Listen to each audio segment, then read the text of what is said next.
Good evening. I'd like to call the Tuesday, October 5th, 2021 Board of Selectmen's meeting to order. Can we all please stand for the pledge? I pledge allegiance to the flag of the United States of America and to the republic for which it stands, one nation, under God, indivisible, with liberty and justice for all.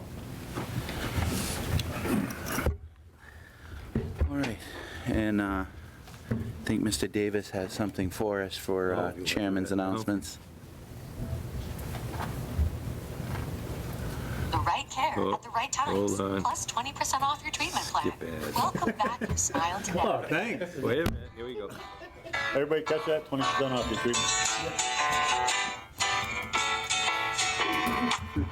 Welcome back. Your dreams will take a ride. Welcome back to the same old place that you laughed about. We didn't have to replace the sign even? We save money. Yeah. You've indulged me enough. Thank you. All right. You're dating My yourself. crazy- You know that. But on that note, welcome back, Mr. Cortez. Thank you. Good to have you back at the table. Is there anybody here for anything that is not currently posted on our agenda? Seeing as none, I know it's a little unorthodox, but the town administrator is in a meeting that he should be back shortly. The first item on our agenda, as customary after every election, is a Board of Selectmen reorganization. So at that point, we'll open up nominations for a chairman. I'd like to nominate Kevin Morse as chairman. And I will second that. Are there any other nominations? Seeing as none, I graciously accept. Can we put that to a roll call vote? Davis, aye. Cortez, aye. Bone and I. Patrick, aye. Morris, aye. Okay. Brings us to the position of vice chairman. I nominate Dave Cortez for vice chairman. Are there any other nominations for vice chair? None? No, Dave's great. Dave's great. Everybody is content with the nomination of Dave. Can I have a second? Second. Motion's been made and seconded. Can I have a roll call vote, please? Davis, aye. Cortez, aye. Morris, aye. Bone and I. Patrick, aye. Thank you, gentlemen. All right. No, thank you. Yeah. Yeah. Do you want to play your song again for him? And once is enough, probably. Once is enough. My wife knew I was going to screw it up and have the ad first. I practiced too. You can always get them next time, Hal. Next time, yeah. Hopefully we don't run into anything like that again. So, Mr. Cortez set two of you Douglas guys. history. All right, agenda item number 2 is to review and discuss the Mass DOT rate increase for snowplows and possible votes, and I see that we have our highway super here. Mr. Furno, Good evening. how are you, sir? Good. How you guys doing? Very good. Tim? So last year I was in front of you folks. We brought the rates up to be competitive for my plow subcontractors, to keep the good group we have. After speaking with Matt, Mass DOT just set their rates for this year. So in order to be competitive, to keep the same subcontractors we have, I'm asking to raise the rates by $4 per hour, just like Mass DOT did, just so I don't lose the good guys that we have. I know we had the conversation last year, that we would do this to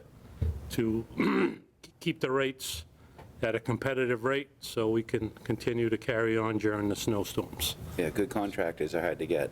That's correct. And I see a lot of towns around us, if you drive in, their message boards are flashing subcontract plow guys wanted, so, And have our current subs, like, committed? we have two open slots this year, which is pretty easy to fill compared to some years.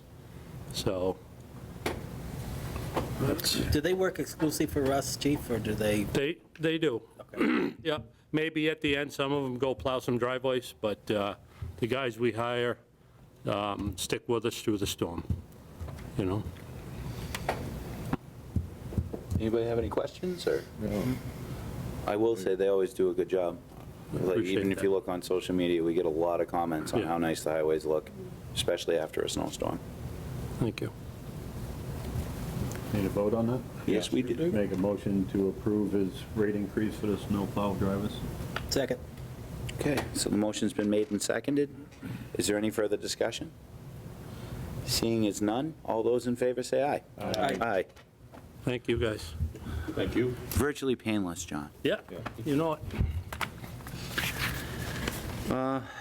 The next one is a discussion on a public safety complex feasibility committee and establishment and possible votes. This is something that myself and Selectman Fitzpatrick, and I know Selectman Cortez, have all discussed in the past. Like, we have a dire need of new facilities for highway. The fire department is outgrowing their facility rapidly, and the highway department is just, well, it's just the highway department. It's a little scary, and they've needed a new building for quite some time.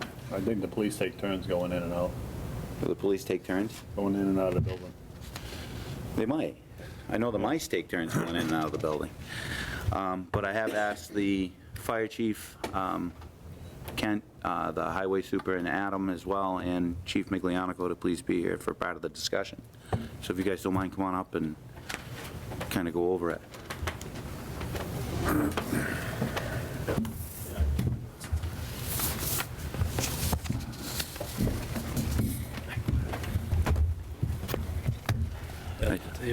Fantastic. Short straw. So basically, you guys are throwing it all on Adam. Yeah, exactly. Oh, Short okay. straw. That's what it is. That works. So, and I know it's in my opinion, it's a conversation that's been a long time coming. It's like, you know, the police department being our secret in the basement, and a fire station built for a call department, and a highway barn that I think a 20-mile-an-hour wind looks like it could take that thing right over. I don't know if you guys have, I know that we'd sent the invite out to you, if you've done any Yeah. preps, and we kind of want to go department by department and kind of understand what your current and future needs may look like, and So Highway Department was built in 1931, for those who don't know, and I do welcome anyone to stop by for a tour and see what our needs are there. It's been on my capital list since I've taken over in '05. It's been on the capital list for that building. A lot of our equipment's outside. We don't have a wash bay for our trucks, which we're supposed to wash them and keep the water contained to a tight tank. We don't have a ventilation system. The place fills with smoke. The office fills with smoke. And, you know, we have a $500,000 worth of equipment sitting outside, which is a shame. You'll see the paint peeling, and it's not, you know, you guys are buying me great equipment, and I have to park some outside. So it's time, so we can get everything inside. There's OSHA rules and regs that, we have an OSHA officer here, you know, that knows what's supposed to be done. And I know Adam, we worked together today, he's got some notes for us. Just a bunch of notes. Again, I'm just going to go right through it. Highway garage is from 1931. We've had the building replacement on capital 15-plus years. We'd like to get our secretary out of the noise and the exhaust. That'd be nice for her. The current office was actually a garage bay at one time. That's what it was. Before John and I, they slapped it up and made an office out of it. So it's all still part of the one garage, so there's no way to seal it off from the rest of the building. Again, no ventilation system. We have vehicles that sit outside in all weather, and it causes them to age faster. The wash bay issue, MS4 states that we're not supposed to be washing vehicles outside. But if we don't get the salt off the vehicles, then the vehicles rot faster, and then we ask you for new ones. It's also very difficult for us to wash trucks after a snowstorm. When it's cold outside, ice is forming as we're spraying them off, and, you know, then it's dangerous for our employees to be out there trying to do that off of ladders. The new six-wheel dump trucks don't fit in the bottom garage. They're too big, they're too tall. With the older trucks, we've had to cut the headboards down, and they barely make it in. We have had to re-weld them and get them lower. That's the only way those will fit down front. We're at the point now, we can't replace another truck, or we have to park something else outside. That's where we're at, and we do need to replace two. We'd like to have room to work on vehicles inside. We need to move vehicles out just to use our workbench or get to our toolbox. There's no way to do it with vehicles inside. We'd like to be able to walk around and do a truck inspection. All these guys come in the mornings, they're supposed to do truck inspections. They can't physically walk around their trucks, there's no room. We have to pull vehicles outside in order to do stuff like that. We'd like to be able to prepare for a snowstorm, put plows on trucks ahead of time, but we can't put plows on the trucks except for the smaller trucks because there's no room for it. We have to do it during the middle of the snowstorm. We have to pull them in and try to put them on. It's the only way we can do it. We don't have a men's and women's restroom, we just have one. Showers, a bunk room, and a locker room would be nice. A break room that's not in a kitchen, that's not the boiler room. That would be nice. A place to cook and heat up food during storms, and a place to keep a coffee maker that won't be covered in dust in 20 minutes. Cabinets that we can keep food in, and, not worry about the mice eating through the bags. Conference room or a classroom for meetings. I do tailgate training once a month. My guys all have to sit we sit in the bays. We put it on a table, we sit there and we go through, once a month, we take a couple hours and do all tailgate training for OSHA.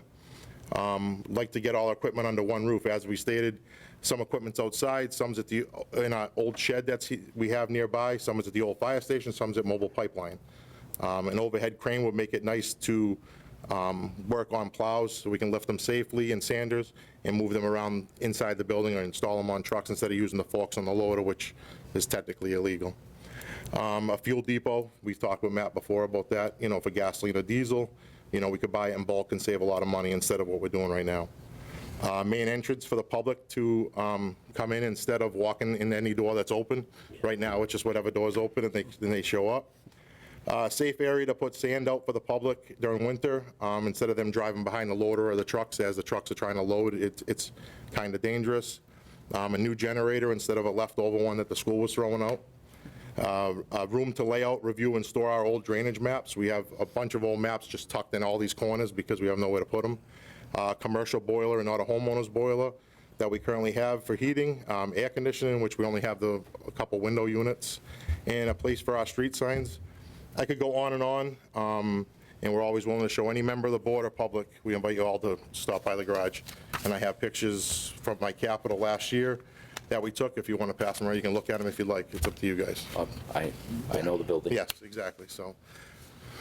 All right. Say, the same with us, just probably not as bad. They were in 1931. Yeah. Yeah, we were in 1993. We moved from the 2 rooms above the post office into the basement of this building where it was remodeled. And when they went from the 2 stories above the post office to where they are now, it was like getting a brand new building because it was unbelievable. We had the holding cells, we had the training room, there was the offices that they had, but at that point in time too, there was only 7 full-time officers. So probably 7 full-time officers and 10 to 12 part-time officers. And all the part-time officers now with police reform is starting to go away. We're not going to be able to use part-time officers. So we're at the point now where our department almost doubled. We have 15 full-time officers, 4 part-time officers, 4 full-time dispatchers. We've got a lot of personnel that are there. We're running out of rooms, records room. We're way in the back by the back room, which is the dirt basement of this foundation of this building. We get heavy rain, we get water in the basement. Sometimes when we get really heavy rains, the drain pipe out front can't handle the amount of water, and we get backup and sewage backup in the cell area.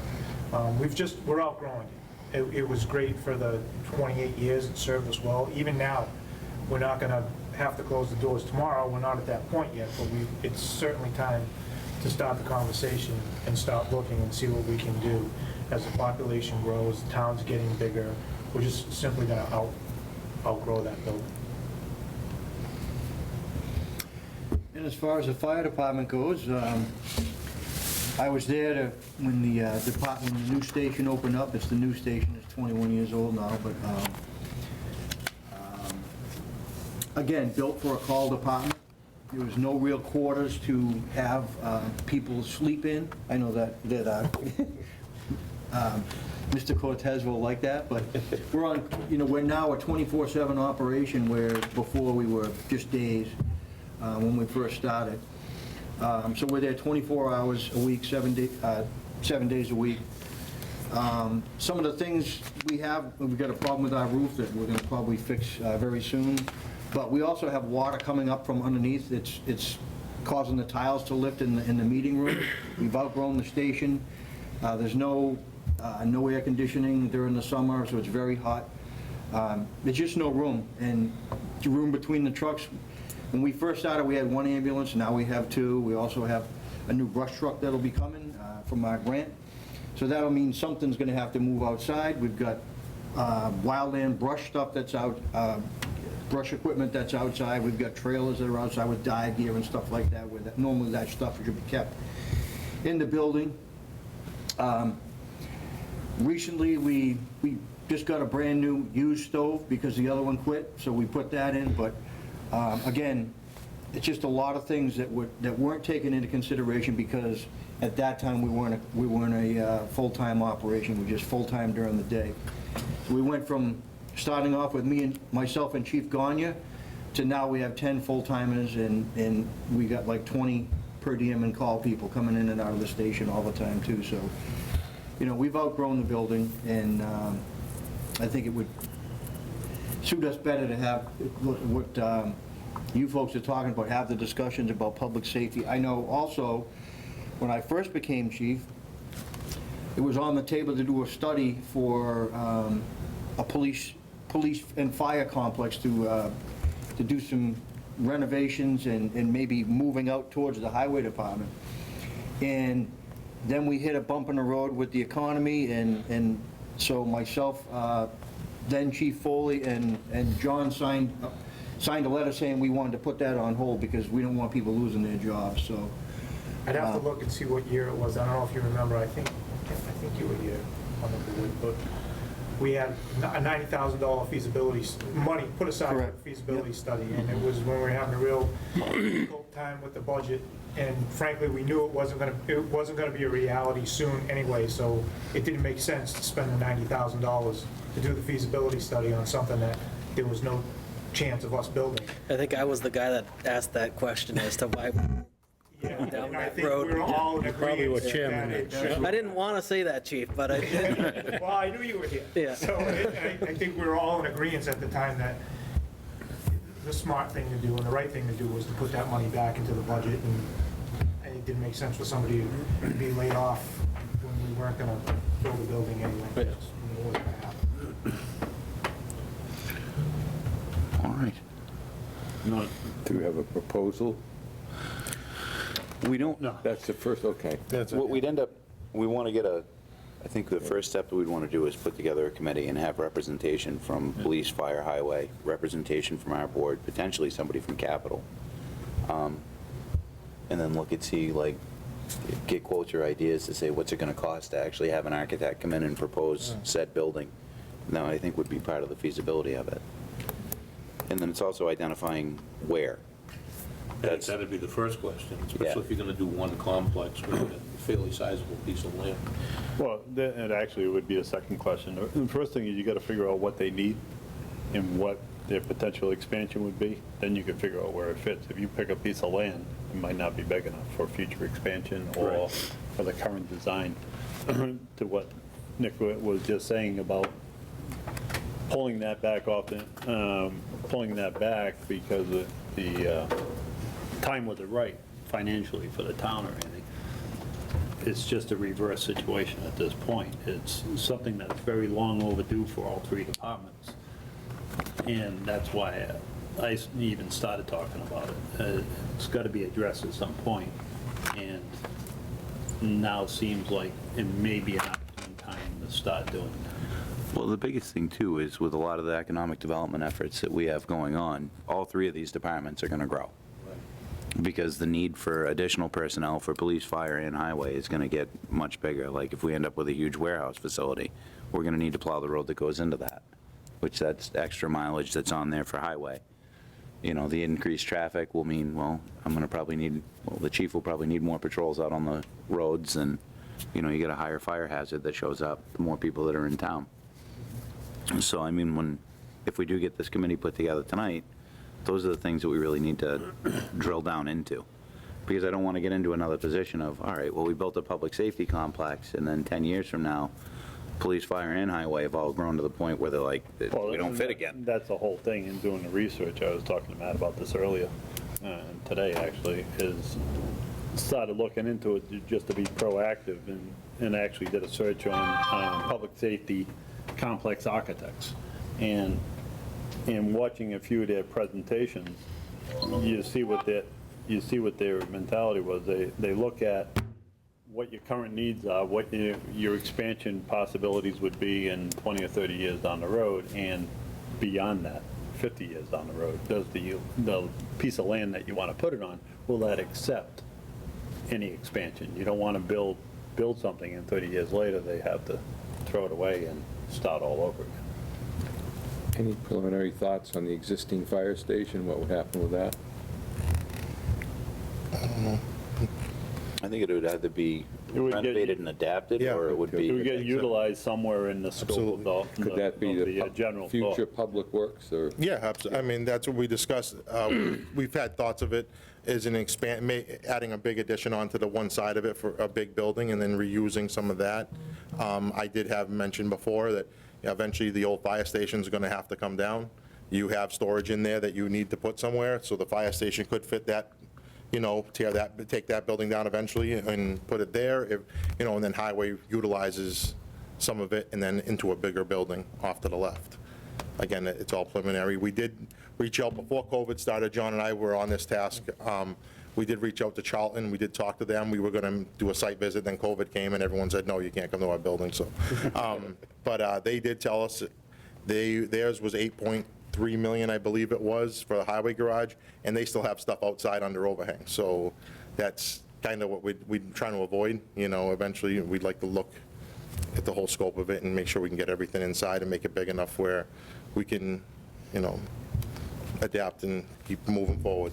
Leaving vehicles outside, considering what we pay for them, that really bothers me. Yeah. All the way down from cruisers, all the way up to the more expensive trucks. That's money wasted. we cut down on their meaningful life. Right. Oh, absolutely.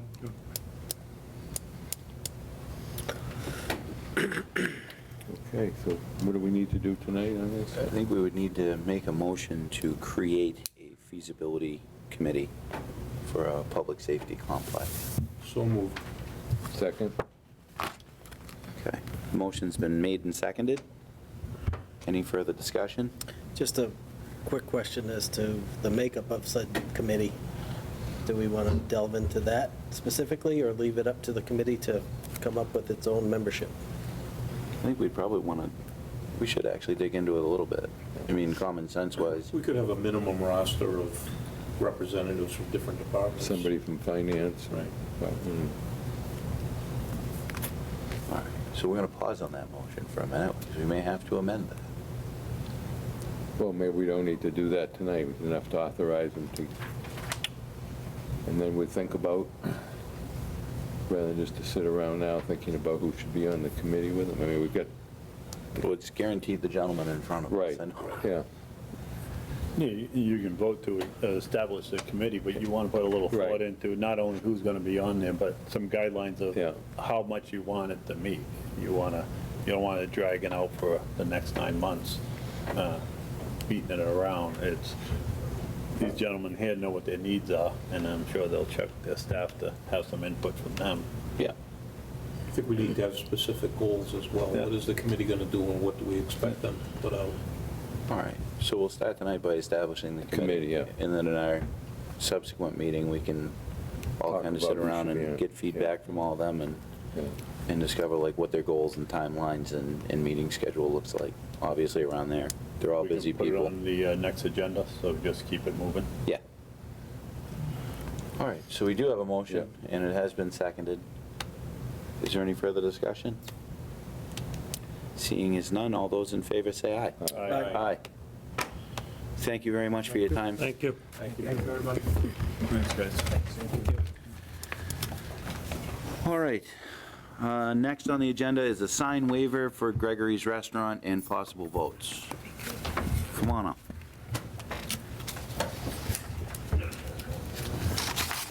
How are you? How are you? I'm good. All right. New sign going up? It's not a new sign, we're gonna just the same sign, but we're gonna add the, new sign. Yeah, It's not a new sign, maybe it is.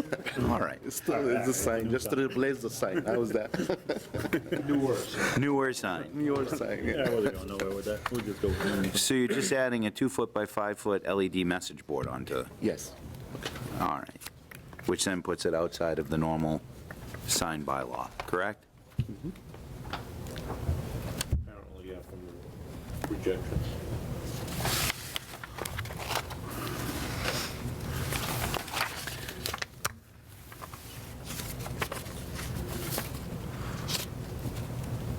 You promise it's not going to be like a strobe light that's going to cause accidents on Main Street? oh, no, everything is controlled, you know. The overall size is going to be the same, is that correct? Yes, exactly the same, nothing else. Because I see it's 36 by 60 now, and it's going to be 36 by 60. Exactly, yeah. Okay. And actually, the sign company already put the measurement and numbers there. This message board, this is going to be changing. How often do you change the message that's on it? That depends, you know, we can change it every 20 seconds, 30 seconds, you know. It could be a minute, whatever you like, be happy, guys, I'll do it, it's fine with me. What am I happy doing? Once Yeah. a day. Daily specials and everything go on the LED part? Not really, like, when I put, I like to put message on it, Yeah. yeah, I can do that, yeah. Even the town, if you want to put message on it. Well, I was just thinking maybe a Yeah, town election town, or yeah. something like that, or Yeah, and actually, because it's gonna be like. go to Oktoberfest. Or- No, but September, in all no. seriousness, you Yeah. have a message board right at the crosswalk changing. Do you want people reading this thing as they're coming down the street? We do have a sign bylaw that actually prohibits that. I understand that, yeah, as a select board, you can waive that. But that's a pretty busy area. You're riding down the road, you're reading, oh, what the, hi, look at that, he's got chicken cutlet today. What's the next thing? So. Somebody has just a to put the dent in their truck. Just a consideration, do you want that kind of distraction No, it's fair. out there on the front of the building? That's probably a busy section of Main Street. You get the gas station, you get the crosswalk, there's a lot going on right there. You get copy? I'm saying, can I say something? Just Or being serious Yeah. about I it, know. just, I'm saying because It's a safety it's slow concern. anyway too, it's a traffic, but it's slow, like people drive slow and, you know, so everybody you watching. don't drive through town much. They don't drive slow through there. Trailer trucks go through there about 40 miles an hour. As far as the aesthetics go, you already have the gas station signs there anyway. It's not like you're imposing a As far sign as in the an sign area itself, that I doesn't have have zero any. issue with that. It's not gonna be flashing. Changing message. It's not gonna be what the flashing, biggest it's just a message, you know. Just The be- message can stay like 15 minutes, you're not gonna change. The message could be stayed 15 minutes, 10 minutes, that mean it's not flashing got. Right. like- I understand that, yeah. but my first question to you was, how often would you change it? You said 20 seconds, a minute. Now, No, I'm saying no, whatever that's make what- you That's what comfy, you you know. answered me, so that's why I even brought it up. Oh, okay, sorry. How often does does Mass DOT allow an LED billboard on the highway to change? That's 2 seconds, I was going to say, pretty quickly. very quick. Pretty quickly. I've never timed it, and I'm not aware of the Yeah. regulations. They do change fast. The sign for construction, it's changed quick. And all the town has digital sign now, I don't know. I'm looking for a I'm benchmark. just bringing up the point, that's all, but nothing other than just to consider it. Mr. Chair, I'm just looking for a benchmark, like, Yep, what are the standards that other people use? yep, I mean, not for nothing, if it were up to me, it'd be once a day. right. Just because we already have, in the past, at Selectman Bonan's request, gone through and thought about flashing pedestrian crossing signs and the safety of people trying to cross the road from the library over to the restaurants and the coffee shop and whatnot. And these things are cumulative, they are not, it's never one specific thing that causes people to be distracted. It's the combination of multiple signs, multiple stimuli, whether it's people riding a bike on the sidewalk, people riding their little go-kart down the side of the road really slow. Anything that it complicates an already busy choke point with parking on both sides and fairly busy traffic. So my recommendation is the board should be cognizant of all of the different things that are feeding into the atmosphere down there, and whether you're comfortable adding to it, and at what pace do you want to add to it. DOT regs are a minimum of 10 seconds.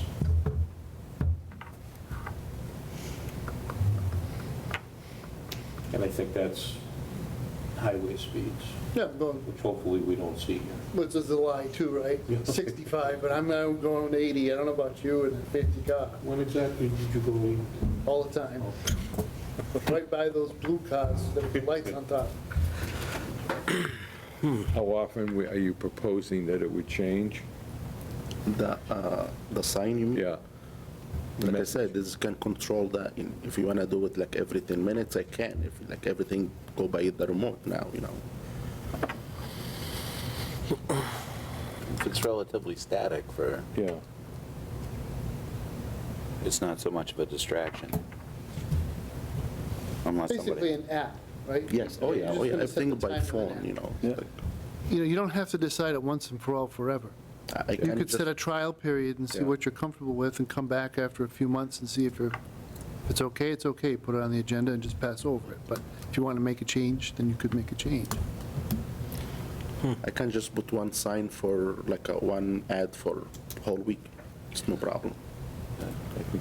give it a 30-day trial. Yeah. Have 'em- And But we'll he's got to gather, invest in the sign, though, for So yeah, you would just be changing the timing. I don't, you know what I'm saying? yeah. I think you could That's craft a easily motion done. where you approve the sign and you just say, we'll come back. On the Your timing timing is not to issue. be below a certain threshold, and after Yeah. 30 days, we want to Revisit it. consider feedback from the public and from members of the Actually, board. everybody gonna see it when you go and buy. It's like, Right, and, people need to see excuse me, people need to see a message 5, 6, 7 times, right? So it's probably in your interest to not have that flashing every 20 seconds to no. carry of home the course, message it's that. not gonna have time to read it, Right. Like, you need time. Mike, your objection would be on how often it's flashing. If it was just a sign, it was static. My only concern is you have the entrance to the gas station, you have a crosswalk, people that frequent the restaurant park on the opposite side of the street. So you got pedestrian traffic coming across, and then you got me going down the road texting and looking to see what the special is during the day, take somebody else.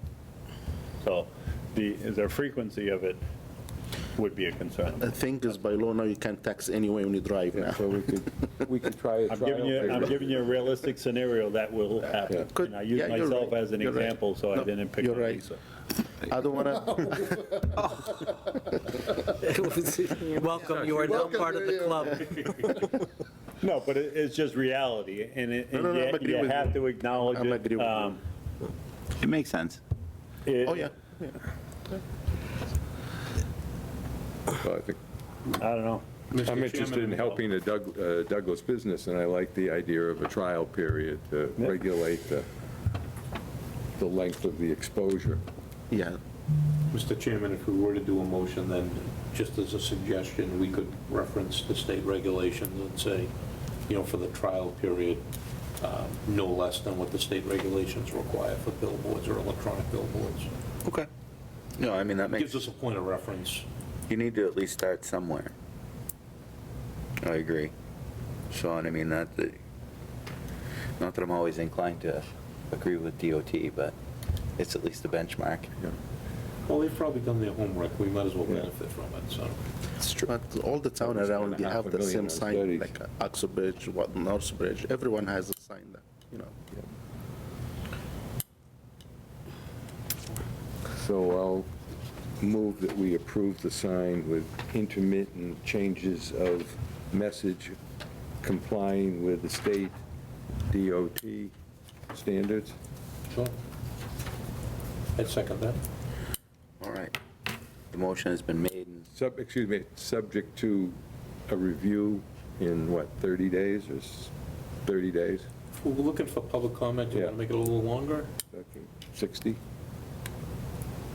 going to take him a little while to find his rhythm Right. Yeah. with it, so. Actually, they're gonna at least 5-6 weeks to do it, the sign, and the cook, they're gonna pay for that. That's why convinced to do that sign and get cook to the restaurant. That's why you're But wearing that If you shirt. told them, if you told them just for try for 30 days, they're not gonna spend like over $10,000 for 30 days and take it down, you know? So I'd say we You know? revisit it 30 days after it's erected. You know, it's like, Or I'm 60. worried about, Yeah. what they're gonna be worried about, they Well, spend money and we take it down. I No, think no, I that- think it's not about taking it down, though, Mark, it's about how fast you can change it. Yeah. Oh, We don't have to oh, make okay. it That's all, Right. that's all the concern is, Yeah, sure. the sign itself, there's no issue. Yeah, but the speed is fine, yeah, that's no problem. Yeah, so Will we still be able to get Pepsi too there?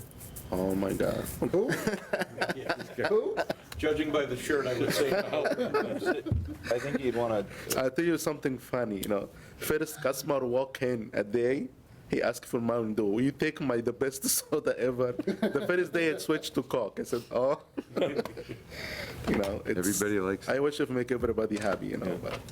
so for clarity, I think to amend the motion that you made would be we'll readdress the signs interval, you know, the change interval In 60 In days. 60 in 60 days after Yeah. it's installed. Yeah, after it's installed, yeah.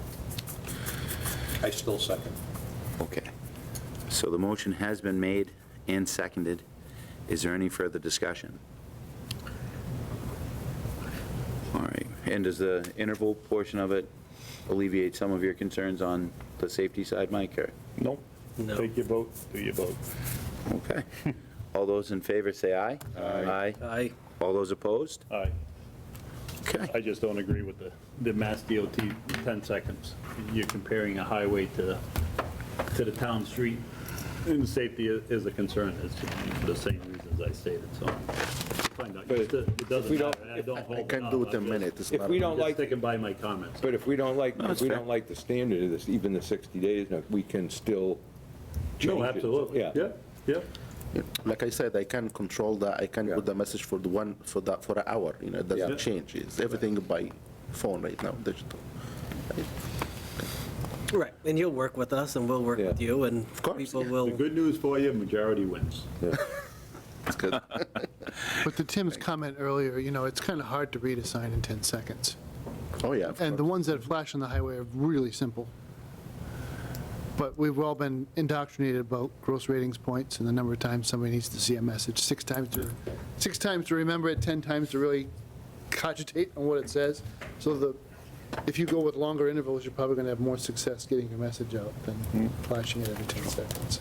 It'll be interesting to see how the signs on Main Street evolve from this point forward. We're going to look like Vegas in no time. You have a lot there now, and I think that's part of what might give you pause, is that, you know, there's a time and a place to draw a line, and it may have already gone by. Yeah. I can show you a video of how crazy it can get. Right. I think you know exactly what I'm talking about. Yeah. Tiverton Sign Shop on Crandall Road. Okay. All right. Well, thank you very much. Thank you, right, Right. it's been approved, But I'll still tell you, good luck with your sign. thank you. All right. Signs are very near and dear to Mike's heart. Yeah. no, he raised a good point. He did. Street safety's the priority of this board, I know, Dave. There was a time that you wanted a blinking pedestrian sign. I've been very quiet about Main Street safety, and I was going to mention it today with the chief, but I didn't mention the pedestrian signs. Do you recall? I actually wanted to name some of those as Bonan's blinkers. Bonus blinkers? someday we One of can. the boards, I think, when they first went up. Yeah. And then when he said they blinked, it's, Somebody in Colorado will wonder how come their things were named that way. And Like Kilroy was here, you know. these Exactly. Yeah, people what put do you up have ships. on like that? Yeah, Yeah. could be.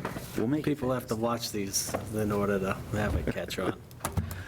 Moving on, Chairman. Moving on. All right, so we have dog orphans, public use license, and possible votes. More signs. More signs. We're not Vegas style.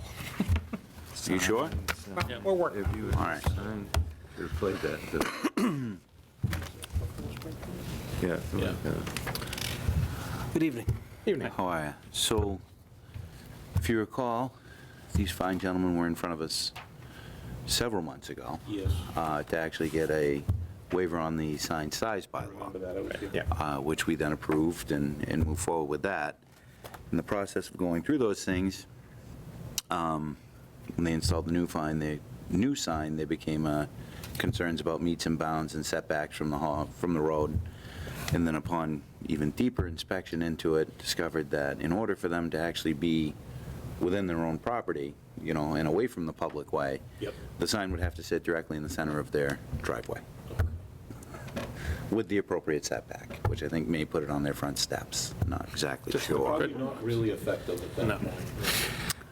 So, the building official had gone through this, and in theory, I'll give you the background, that I actually have to recuse myself, because I have been involved in this, and I'm also somebody that adopted dogs from dog orphans. So, in the essence of ethics, I need to make sure I'm not too big into I it. thought you didn't like puppies. He's on the second one. Had to go there, Tim. Yes, I did. All right. We don't want to go there. Oh, I remember recently there was a conversation about that. yes, I have great love and caring for all of you gentlemen right now. Anyway, long story short, in consulting with town council, the recommendation was it is at the discretion, according to our bylaws of the Board of Selectmen, that we can authorize use of the public way. Town council, in an effort to protect the Board of Selectmen, suggested that we put a license in place. He has put verbiage to said license in our packets. But long story short, I'm going to hand the floor over to the newly appointed vice chairman, and I feel as if I'm blindsided the whole time. newly reappointed vice chairman. And Hal's probably going to sing welcome back to him again, so. Now we're past that. Kevin brought me up to speed. Anything you'd like to add, or? Just, we've been at Dog Orphans, we've been on 90 Webster Street for 23 years. We had an older sign that was there, which, yes, when that sign was put in, we did not go before the boards. We put it in. It was there for up until 2 months ago. We never had an accident. The sign that was there was closer to the road. The new sign is set further back and higher. So at this point, we don't, we're here. We don't feel that it's going to disturb the flow of traffic. If anything, we understand that we have a yellow Planet Aid box that needs to be moved. That is a hazard. But the sign, I even did some video. I don't know if you've had the opportunity to drive by our shelter and see where the sign is. But if you're at our driveway, either driveway, and you look left and right, the sign is not in the way at all. If anything, you look to the left, the greenery that the state or town needs to cut down is the problem. You could get into a severe accident from the left side because the shrub, the brush, is really overgrowing. When you look to the right, the sign is back. You can't even see the sign at the road. So it doesn't block your view? It does not block the view at You're all. driving home with your brand new puppy? Yes, it does not block the view. Did you say it's actually further away from the It street is than the further, old one? it is further than the old sign, and the old sign was lower, Yeah. so that when you did pull up to the road, the way it was designed, it was a dog bone shape. Right. So you could look above it and below it, where now this is a solid sign, but the solid sign, again, is further back. Further back and higher. Curious, did you pull a permit on this new sign? Because you're trying to get permission for the sign that's already installed, so did you pull a permit on that? We were here at the town, No, yes. Did you pull a building permit? They came in for a waiver for the new sign. This is back You when I can was get a on the waiver for a board. new sign, but you still need a building permit to Yeah, so the erect. permit that we now You went in here, needing sign for application the and building electrician. permit, is that it? What's that? It's in here, building department, a sign application? So that's what I'm asking them. if Yeah, it's in there.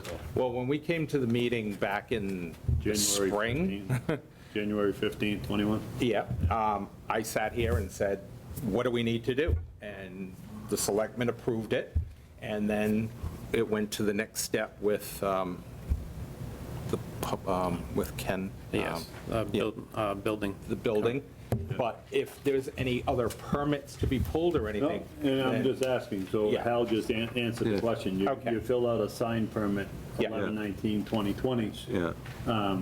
for the sign, and then that's probably why you get kicked to this, Right. to this board. I wasn't on this board at that time, so I have to humor me and That's and okay. try to give me the information I'm looking for. Nobody ever asked you for a plot plan for the sign? Only after the sign was put in. No, before, with No. the permit? No. Yeah. You're a nonprofit, right? Yes. Yes. Doing good business? Yep. It'll be 50 years, It's 50 years in business. November 11th. And we've been No kidding. in Douglas for 22, 23 23 years. years. How many Matt, dogs have been adopted during that period Quite a of time? few. Count? My dog. Almost 15,000. Really? Wow. Excuse me? My dog. Yeah. Pete. Matt, just for a point of reference, the part of the pickle that they're in here is because there was no plot plan requested from what they're saying. So it's probably something that we should, in the future, make sure that building department asks for a plot plan, so then we don't end up trying to give permission for something that's already erected. And then at the end, we did get a plot plan from Ken, and that's where the discussion was, this sign would sign be in our really needs to driveway. go almost in the middle of your driveway, in front of the front steps. That's, at that point, what's the value of the I sign? don't doubt what you're saying, but I don't see it, so Yeah. I don't see anything that you're referring to, so it would have eliminated a lot of questions if you had a plot plan showing where it went, and then you would have you got the permission ahead of time, would have made life a lot easier for everybody. I personally went by that site, and I don't have a particular problem where the sign's located myself. I'm not making an issue out of the location of the sign, it's more the procedure of how they ended up here, is what I'm concerned about. Yeah, I tried to read really fast. There isn't anything about the location of a sign in the bylaw. The bylaw is very detailed and specific. So perhaps for the spring, we would think about what the parameters for, or the requirements for an application to show where the sign's Right. going to go, Yeah. so that people can look at Well, it, see if it, Ken line of had- sight and all the rest of it. Ken had said it had to be 10 feet off of the property line, so I don't know where he picked that out of, I didn't look it up. This is something that he has. I think he's looking at just typical setbacks. Yeah. Typical setback for a structure would be 50 feet from the street, so he had to pick that 10 feet out of something. I don't know where he Accessory. got it from. He did state 50 feet from the house, and that put it into the driveway. When he and Ken came several days prior, Ken was in the middle of the road, measuring from the middle of the road to the sign, and at that time, he said we need to move it 3 feet back. Ken was measuring from the middle of. Ken was metal, Right. yes, then, and he said 3 feet back. Then, we got the plot plan, and he said 50 feet or 48 feet from the house, and that put us in the middle of the driveway. So now we're like, "Oh, what do you want?" You know, we were very Yeah, so confused. that's where a plot plan would have eliminated all that nonsense for you. Yeah. Because even as odd as it sounds, a paved street doesn't necessarily mean that's where the legal street is. It could have been put off. So right away doesn't correspond with the pavement all the time. Correct, so. Mr. Town Administrator, assuming a motion is going to be forthcoming, do we make any approval subject to this license that we have that we're using as a template, or? Did you look at the language? Yeah. I think it needs a little, Well, it needs reworking, there's no it needs a question. little work. And we had this conversation earlier today, just procedurally, where do you stand? You have the authority to grant the waiver Yeah. without using language Yeah. suggested by council. I think the language that you would insist upon for a sign would probably be innocuous enough to ask the guys to come back and sign a license. Because really, what it's going to say is that you're going to indemnify the town, Yeah. blah, blah, blah, yada, yada, yada. It's not going to be this. The license that we've been given as an example is a soccer club's use of a field complex and improvements thereupon, which is a really, not really on point with the sign. Right. Because you're not going to have kids injuring each other in games and whatnot, it's a sign, so. Yeah, the sign is far enough back from the public way, so it doesn't create a hazard for driving down, and it appears to be far enough back so the people pulling out can see each way. It's just a matter of, the principle behind it's supposed to be a certain distance from the property line. I personally have no issue with it. And the bylaw doesn't have a distance requirement. I'm thinking Yeah, I that guess he's I'm gonna have pulling to. that from the subdivision regulations Maybe. quite possibly, because the Yeah. planning board has a role to play in this. By the way, they have a role to play in flashing signs. So I don't think Gregory's is done. Could we So all our approve it? motion would be is just to waive the setback requirements, is that? No, you would be allowing them. So this is on 9.3.3 of the general bylaws of the town. No sign shall be placed on town property or within the right-of-way of the town without prior approval from the Board of Selectmen. So you can approve the placement of the sign in the right-of-way, and then you can make your motion contingent on a future license to be determined. And who would prepare that? The Town applicant? council, I mean, we can, We I don't think this is No, complicated. this- We can yeah, take a okay. swag at it. All right. Yeah, so we could come back and sign that license is what you're suggesting? Yeah. Yeah. So our dilemma is that we put the sign up, we need to get electrical run to it, which the electrician was going to come to get the permit to do that. We need that done because we got an asphalt company coming in to do the parking lot. So our timing on this is, as you said, we started way. We could, could let you go forward within 60 days, you'd execute. He's like- gonna, Asphalt. I would think he's gonna have to go through the building department to get all his permitting in there, so we couldn't really dictate as to when they're gonna issue the permit. And not to be rude or anything, it's lack of planning on your part to make the emergency on us.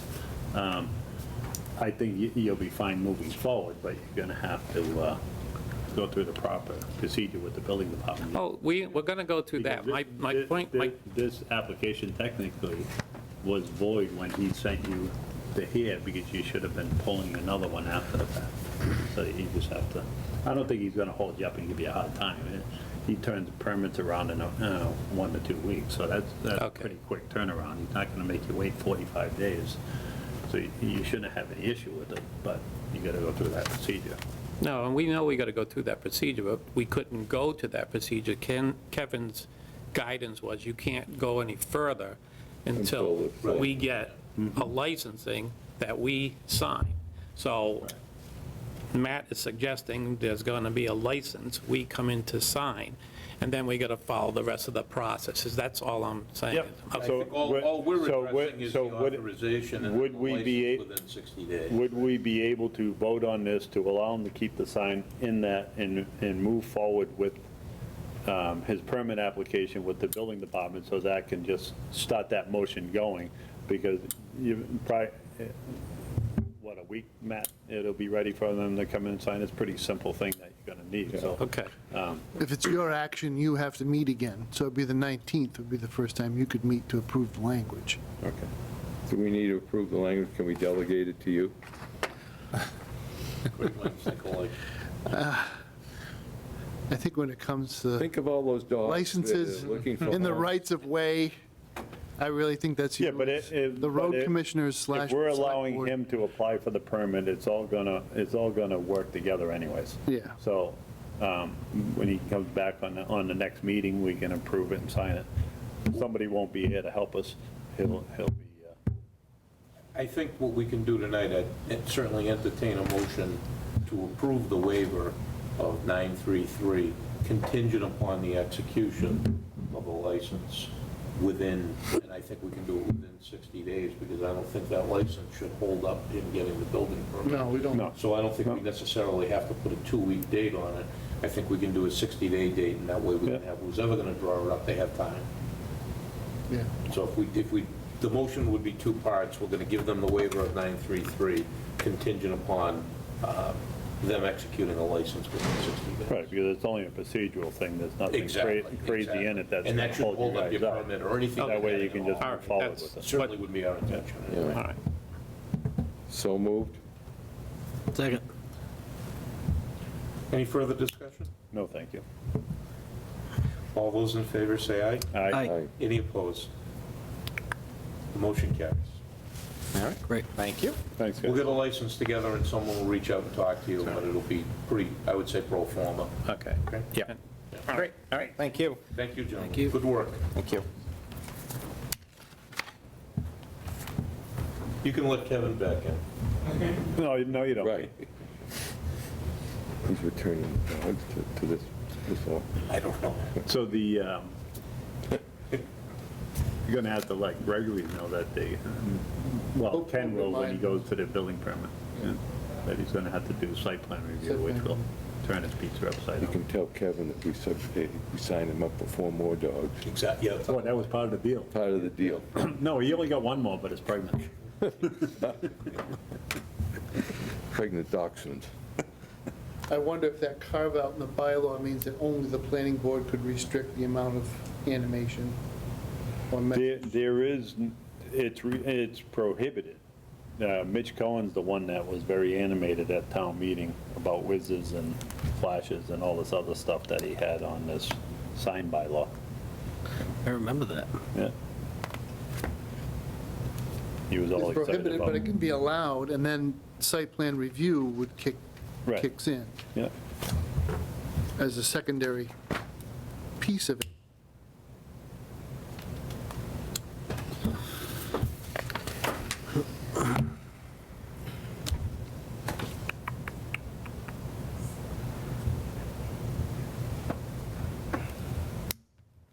Animated or electronic flashing signs require a permit from the planning board.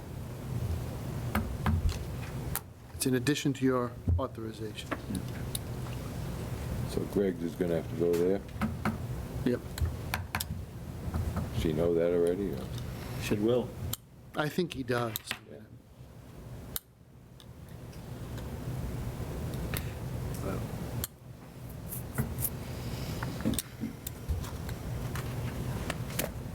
Should reach out to him soon, though, just to make certain he's not You ordering want me to it. call Puff the Magic Dragon, see if he put a cigarette out yet?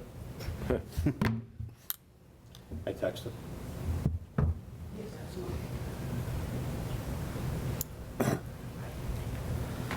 We got good news for you, bud. Yeah. CMRPC. I don't think so. Oh, yeah, lifetime member. There's already been a lifetime member appointed here. He resigned. He can't resign. Gonna. The only resignation is like you can call in dead, but other than that. All right, so on to the next agenda item, which is number 6, and that is to review and discuss special town meeting warrant and articles and possible votes. Are we holding that like he... You made copies, right? Matt, you were talking about suggesting holding that or not now? You don't. No, I don't think I picked mine up. Thank you. Should we So put you're a... at item 6 now. Yeah, So my request to the board, because there are updates timely to this conversation about the warrant of topics that are exempt from open meetings or allowed to be discussed in executive session, to be precise, that we would go into executive session for that conversation to inform your discussion in open session on item 6. That still is needed. so we would also, would we want to postpone item 8? Well, you're not postponing anything.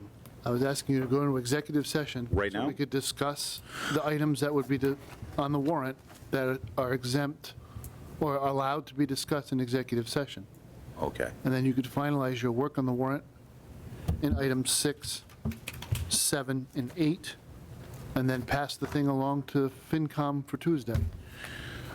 So Tim, we need a specialized Wasn't motion. prepared for this. This is a little twist. Take it- Good thing you dressed up.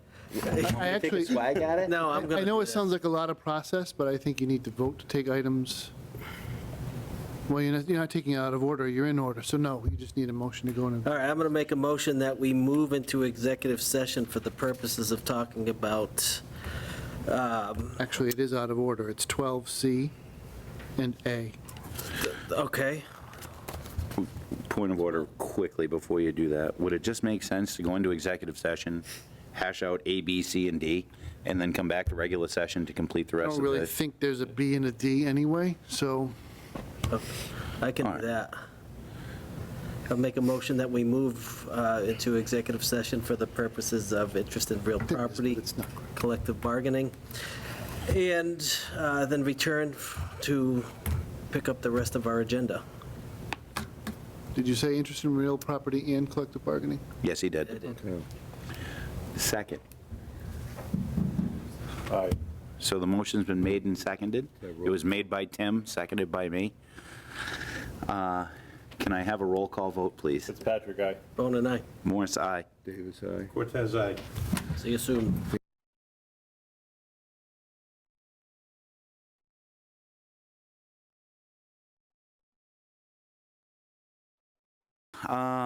We're going to pick up on Article 6, which is review and discuss the special town meeting warrant and articles. And I'm actually going to take these a little bit out of order. I'd be looking for, well, let's talk about Article 2. Article 2, I'd like to remove that from the warrant, and make a motion to remove that from the warrant. Second. Okay, the motion has been made by Mike Fitzpatrick, seconded by Dave Cortez to remove Article 2 from the special town meeting warrant. All those in favor? Aye. All right. Tim, may you rejoin the meeting now, or? Tim may rejoin the meeting as of now.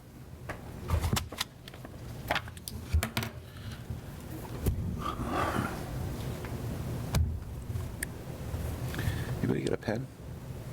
Yeah. Just for my own edification.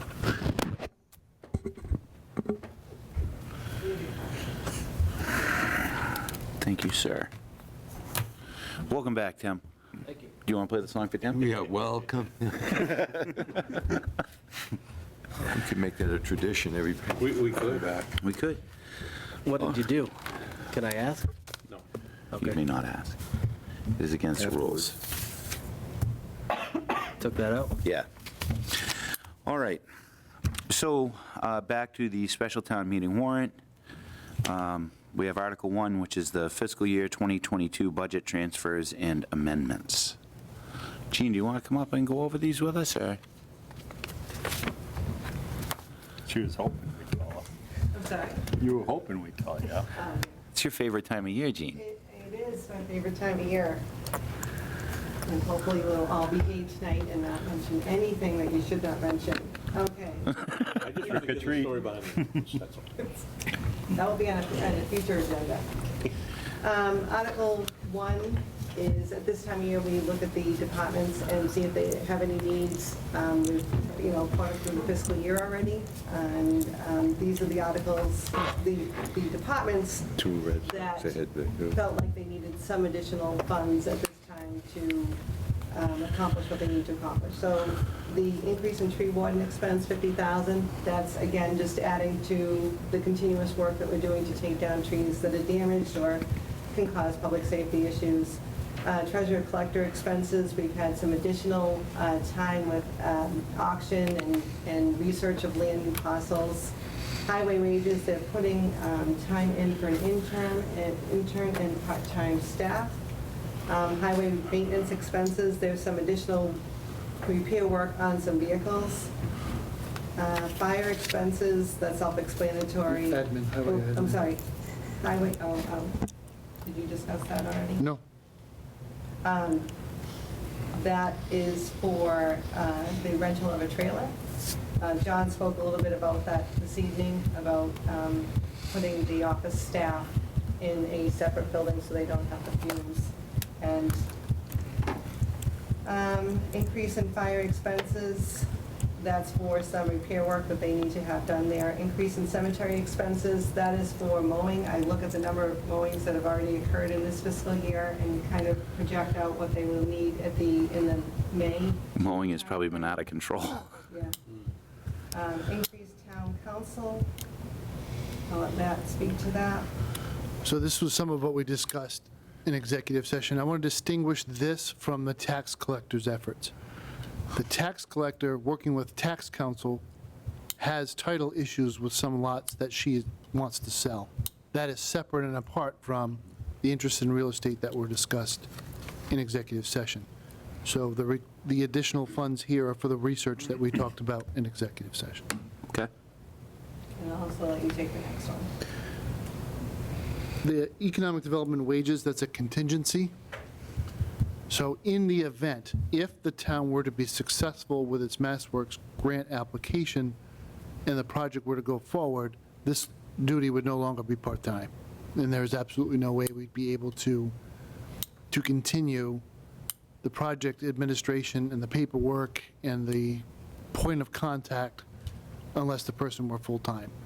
This is an hourly position, and so we've really been struggling to keep it within the boundaries of its hourly job description, because just the amount of work involved in a MassWorks application and all of the facilitation around the real estate and other things that have gone on, we're within budget, so we're okay, but that won't be true if we go to an all-out actual project.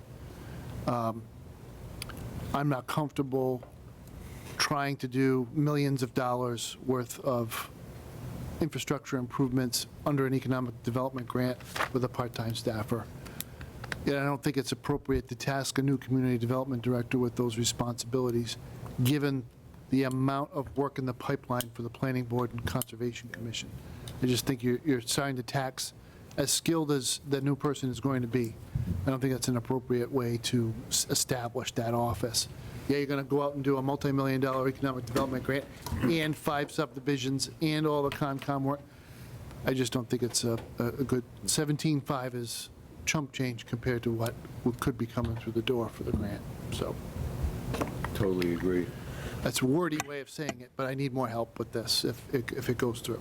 And that's if. No, I get all that. The only question I would have is, does that employee have the background to do this, or is this something you have to train them into doing? And I understand it's a minimal amount of money. That would be my only thought on that. So once you get to the project phase, and Hal can jump in, he has a different point of view on it, but once you get to the project phase, now what you're talking about is the single most important asset you have is the relationships you've built with all the people that you've been working with to get the grant application off the ground, and the private discussions about putting together these pieces of land. And that's the value. It's not, I don't think of economic development as a field that you get a degree in anyway. I think 99% of the No, you're job talking about administering the grant, that's is, what I was. right. not- But by that, I mean making sure the lines of communication with key parties remain open with town officials, and that we're expediting these lines of communication and not getting tangled up in, well, we're not going to have a meeting of that board for another month, and there's a 3-week deadline, oh, sorry, you missed it. So now we keep delaying projects because we're not facilitating the work. Now it's real, right? It's not just the grant application, it's the actual permitting. Project. The planning board, the zoning board, the Concom, and making sure all those work streams line up in a way that boards aren't stepping on each other's jurisdictional. There's a logical order that these things should go in so that they're expedited. And I think the person that's been doing the work deserves the opportunity to see it through the conclusion if we can do it. And I just go back to Woonsocket days when we would do a mill rehab. All that upfront work, getting the grants and the CDBG money and everything leveraged in the capital stack to make the project go. Now what's left? Actually talking to people and getting the backflow prevention project to move through, filling out the paperwork. If and when we need help, with something more significant, like a federal application, we would use CMRPC. We would use our existing memberships in regional planning, and our new community development director would, but at that point, be an important leverage point. But I think we have enough economic development experience here amongst the 4 or 5 of us that have been tasked with this to see it through to the deadline, to the conclusion. Just a realistic understanding of how much work is involved. It's the grant and managing the projects, both. And make sure they're all integrated together and holding the hands of the parties that are going through the permitting process, all of that. One scenario is that we're not done. In other words, if the grant application is successful but at a level less than we asked for, which is a contingency we need to plan for, then we need to fill those gaps. How would we do that? Well, we have other applications out. So we have an application with the Blackstone Valley Chamber of Commerce. We have, that was put in by Bob. We have feelers out to the Economic Development Administration, which is a federal agency. That application is massive. We would be leveraging CMRPC to help, but there would be work we would have to do on our side on the town to fill in the blanks in that application. And at that point, I think it's mostly ministerial work and research work, which I've been very happy with to this point. So that's why that 17.5 is there. Okay. Increase community development wages. Again, we have a new planner coming on board. We looked at the budget. We currently will have the interim. She will be staying on until after Thanksgiving. This includes a GIS stipend, his salary, and there will be a small amount kept on to keep the current former person part-time, 5 hours a week.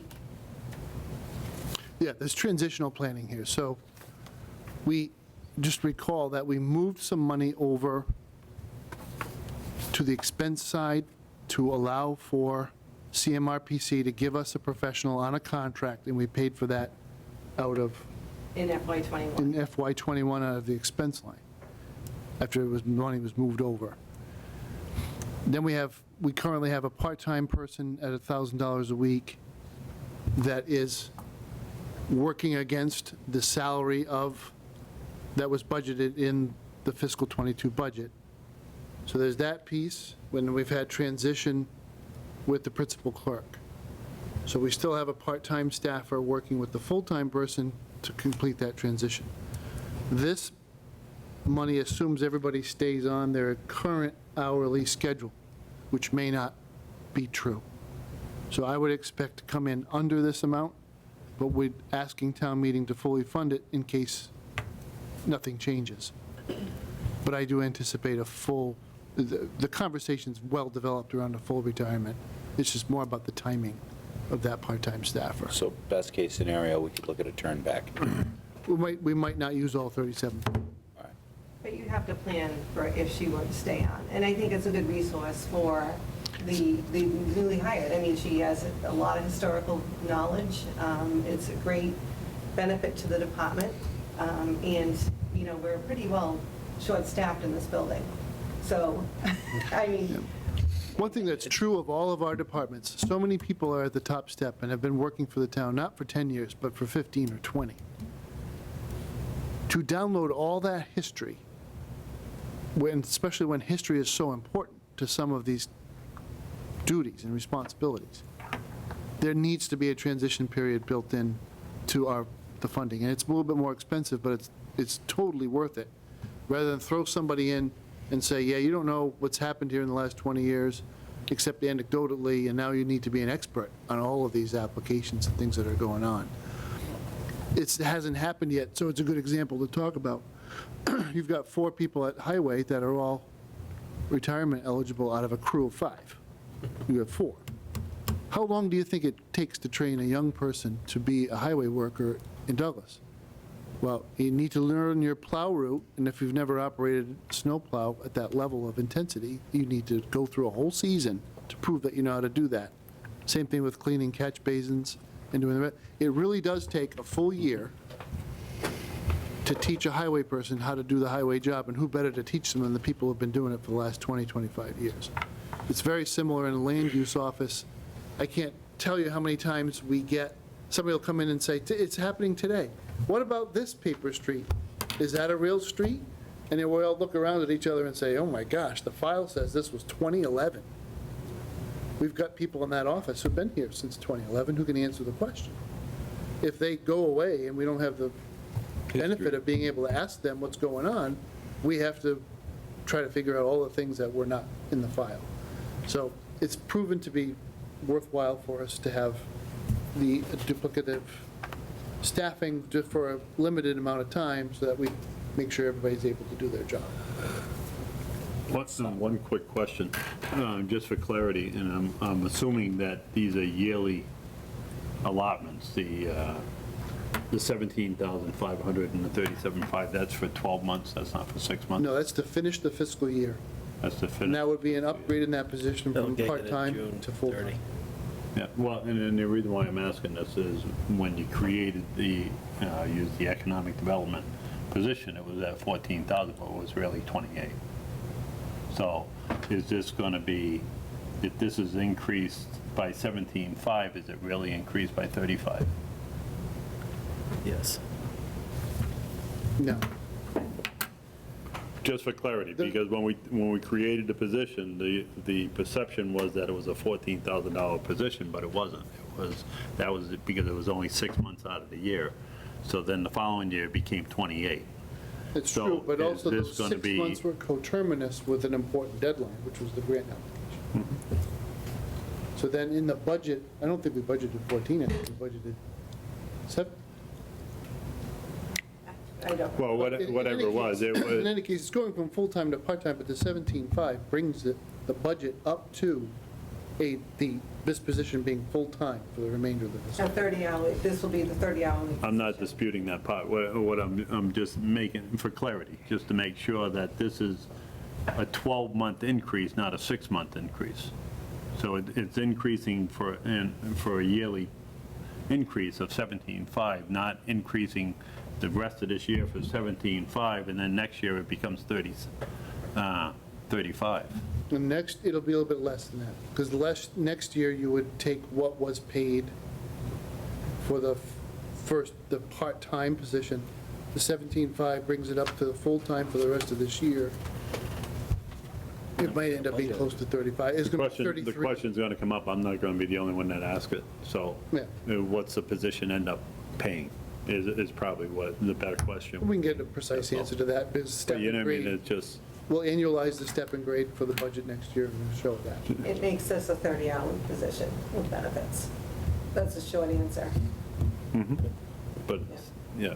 But it's not 15 right now, it's 17 and a half. So you're adding 12 and a half hours to this position to make it a 30-hour week position, when it's already 17 and a half. Yeah, if you can annualize it for town meeting, just so it's easier to Yeah, talk no, about.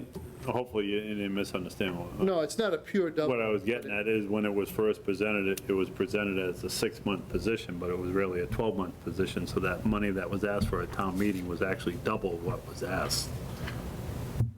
Because it went through in the fall, and it was asked, it was advertised as a 6-month position. It was really a 6-month position, but then the following year, it became 12 months, which actually doubled the amount of money.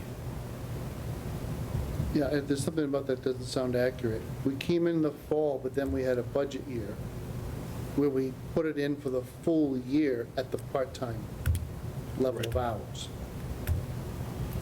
Not on that fall meeting, not when. No, but in the following I spring, understand. when it was So in the budget. when the position was created, it was created at 14,000. We But it told was the only town. a 6-month period, so that's what made me ask this question now, because we're in the fall, and just for clarity, that it's just adding 17,000 to the overall budget for the year. Right. Maybe that's what I should ask. Yep. Assuming all the ducks line up and. Right, it's only going to happen Yeah. if the triggering event occurs. No grant, no increase. No, you get that. No, but for the people who might not understand that, Yeah. who might be listening to this meeting, if the grant doesn't come through, then we won't spend this money, we won't need to. person was brought on. Right. It's just So the getting- purpose of budgeting is contingent upon winning the grant. Yeah. That makes sense. Yeah. We might know that by town meeting. We should know, well, we have to know that by town meeting. The way the state fiscal year works. we have to- Okay. Is there anything else on that? Couple more, right? All right. Yep. Increased audit expenses.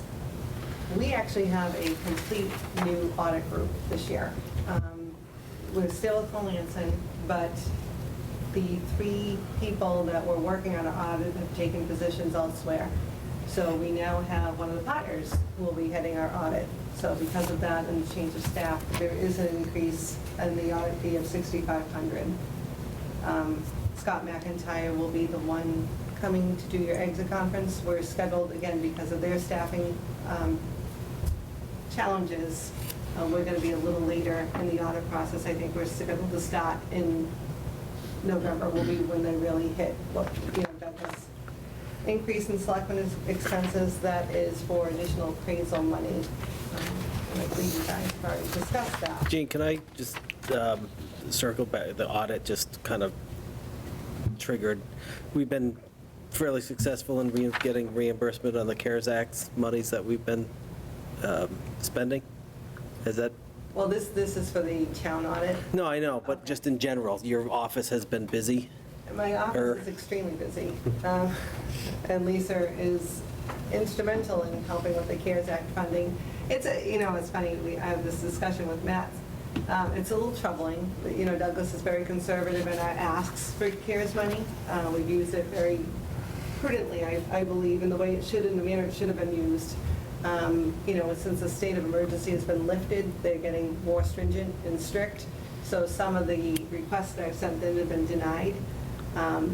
But we've gotten back everything that we have asked for to date, but we have been conservative in what we submitted to date. We still have to submit our Fema for the second ambulance. We haven't done that yet. We submitted the vaccination and the first round of Fema and the community food program. But just to be clear, some of our requests, because we had been so conservative about the way we managed this money, we had a substantial amount left.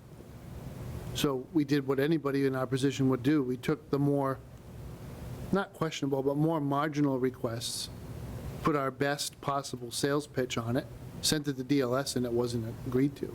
But we haven't been denied for things that are in the sweet spot of COVID-19 response. I think our original, just by way of example, the original estimate on PPE for the schools was almost $100,000. And if you look at this year being on top of that, if we had followed that formula, it would have been about $150,000, but we've only spent 71. Because through donations and inventory management and control and the way the school year played out with a hybrid schedule, we didn't spend all of that. So it's a good thing we didn't buy it all. We only bought it as we needed it.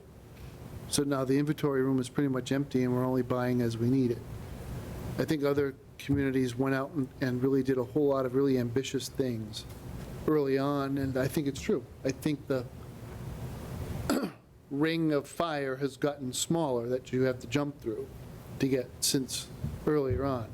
But we couldn't make stuff up just to get money. That is not an appropriate way to manage disaster funds.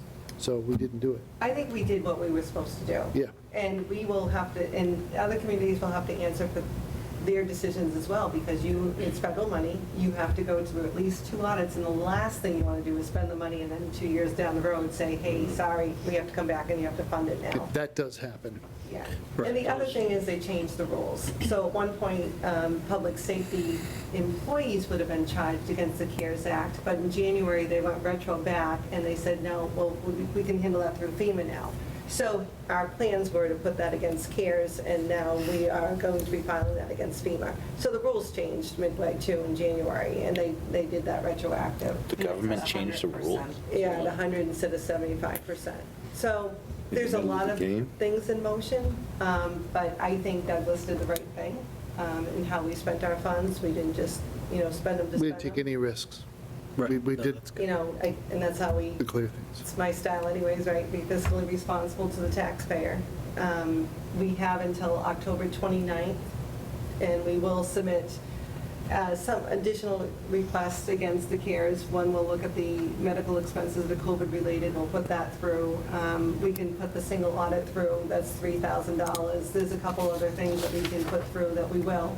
And then we're kind of shut off, and then the state will then redistribute what the communities have not spent. And so they gave us a deadline of October 29th. Okay. And meanwhile, ARPA has come in with less stringent rules for certain COVID response-related expenses. So there's this layering that's occurred. But in the grand scheme of things, no, it's been very tight around it. But the point is, you've been busy between. Oh, yeah. Yeah, yeah, we just, actually, you got the certification of free cash, so I, you know, even with everything that has happened personally with my life over the summer, I was still pleased to get that in September and certified, so I was happy about that. We have not submitted the Fema reimbursement request for public safety that we have to do, and then, you know, our normal fall work, but, you know, we're pretty much in line where we should be right now. Okay. So it comes to a total of $192,400. Thank you. It's a lot. I mean, that's a lot for a special. Yeah, but it's all It's all justified. legit, but it is a lot. For your October 19th meeting, I will have the funding sources. I will be attending that meeting. I know, fun times. That's where every dollar gets its story, right there. That's right there. Now you're looking forward to that. Are you looking at offsets, or are you looking for new growth? What is both? Okay, move So on. to Article 3, the Simon Fairfield Public Library ceiling repairs for $75,000. I'm looking at the chairman of Capital. Yeah, that's fine. You want an explanation? He's as to what actually that is? crawled up, I think he's actually tasted the plaster to make sure it was horsehair. No, I think it's pretty straightforward. I'm assuming the ceiling's falling apart. Yeah, I think they were quarter horses that they used for the hair. There was a couple thoroughbreds, but I dismissed them, primarily quarter horses. But anyway, in all seriousness, Adam's been noting that on a regular basis, every month he goes in there, he views all the buildings, but that one in particular, he noticed that the ceiling cracking is getting a little more noticeable. So the building inspector's been in there, he looked at the building, I went in and looked at the building, and the plaster is cracking and it's starting to deflect a little bit, bowing off the ceilings. The concern, my immediate concern, was that we had someone sitting in there, and if it was in danger of collapsing. So it's been confirmed by a couple different The Williams Tunnel. plastering contractors that it's not in danger of immediate collapse. One in particular today instructed Adam what to watch for if it was starting to fail, but it'll never fall 100% all at once. You'll have crumbling and it'll start coming down. So the end result is he looked at it, and because of the prevailing wage, we didn't get a quote from that particular contractor today. Justin did acquire a quote of $58,000 and change. It might be a little bit on the light side to make sure that the job was successful. The capital committee suggested that authorize up to $75,000, or recommend up to $75,000 to repair it. I don't know if anybody's been in the library lately, but it's very challenging to try to work in there. All the lights, all the stuff has to be taken off the ceiling. You have to move all those books and shelves and tables and everything else to accomplish this job. So that's the conclusion that we came to in capital, to recommend that to be repaired. Are there leaks that are causing the problem, or something? No, there was one leak that was in there. If you look at the building, the front room on the front right-hand corner of the building, It's only about this big. There was some pointing in the bricks. What it is just old. Yeah. The horsehair plaster's starting to fail. It goes through the lats. We do have a increase of heavy trucks going down. That could be a contributing factor. Somebody on Capitol asked if the building was moving. I don't know how much a brick and mortar building will sway. It's not that tall. It's pretty square. It's 36 by 60 inside. That's the actual dimension of the building. Just needs to be corrected. It's been patched over the years, but it's getting to the point where it's starting to fail. So the proposed repair is to actually just put another layer of sheetrock over it. And kind of To hold encapsulate it everything in in. place, plaster over that. That'll be the least expensive of the ways to, because once you start taking all that down, you get into the walls, it's just gonna become a huge mess, so. Kudos to Mike for taking an interest in that. And Well, I question the amount of money. I'm like, that much money? What Yeah, it looked like a lot. So I investigated a little further and to see what it was, and it's actually. Ballpark. Well, Matt helped me with what the prevailing wage guesstimate was, so then when the contract again came in today, I said, oh, how long is this gonna take you to do this and this, and how many guys? Just did quick math and pretty close. So, I, for one, and the capital committee was comfortable with the explanation they had in using that dollar amount. Works for me. Okay, we move along. Article 4, transfer from free cash to the OPEB account, $35,000. This is really just a housekeeping item as part of the analysis of free cash. I look at what's in the health insurance closeout, and we always try to put some towards OPEB at the fall town meeting, so this is what that is. It's not the full amount that closed out, and I believe it's a portion from the opt-out and waiver program. Okay. But again, it shows some movement towards funding. Not to bring up the number that was in our inbox today, but is that enough money, considering the liability that we have? You know, we can always add at the later point, if you want to revisit in the spring. I mean, that was the justification I've been using for the last couple of years, so I didn't, this number was set before that number came up. Understood. We could really prolong the meeting if we got into a deep philosophical conversation about OPEB and the appropriateness of GASB forcing us to show this. I just would emphasize for people, and I first had this conversation with a very experienced town administrator from Eastham, Sheila, and she looked at me and said, this whole thing is hocus pocus. If it's in your budget as pay-go already, then why are you worried about an unfunded liability that's based on zero in the budget? You already have a line item for retiree health care. It's part of what you budget for every year. And it's taking our actuaries a long time to catch up with the fact that our plan change reduced the cost of our plan by 33%. So over time, that number is going to be adjusted, most likely an increase in population, but a decrease in the funding, the cost. But it's already in your budget. And you're calculating an OPEB liability that's based on the idea that you have to fund it from zero to the top every single year. But you have a rolling budget that's been paying this bill all this time. So, yes, because the rating agencies care about this and need to see progress made against the liability, you should put money aside, because you may have population spikes and have a big obligation in the future. But in the grand scheme of things, it's much less worrisome than a pension gap, funding gap would be, and much less worrisome, frankly, than neglecting the roads would be. Because those are all hard and fast things that you don't have in your budget right now that you need to raise the money to meet going forward.